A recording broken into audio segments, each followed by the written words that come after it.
అప్పుడే పిల్లలకు అలవాటు చేయాలి. తిట్టకూడదు, నిందించకూడదు. మనం ఒక కంపెనీలో మానేసినా సరే కంపెనీని నిందించద్దు.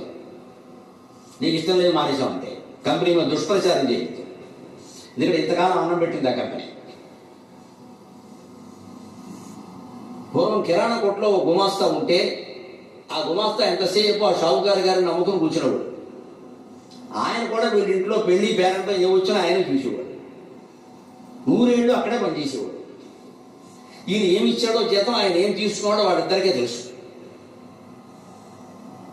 ఇవాళ 10,000 ఎక్కువ వస్తాయంటే కంపెనీ మారిపోతారు. అందుకే వాడు కూడా ఏం నేర్చుకున్నారో శుభ్రంగా తీసి పారేస్తున్నారు. ఈ మధ్యనే జరిగింది కదా, నడుస్తుంది కదా సాఫ్ట్వేర్ సంక్షోభం. అమెజాన్ వాళ్ళు, ట్విట్టర్ వాళ్ళు అన్ని మొత్తం శుభ్రంగా లాగేశారు.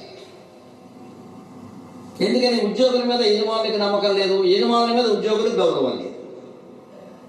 ఇప్పుడు ఇంత చేసి ఇన్ని యాత్రలో పడి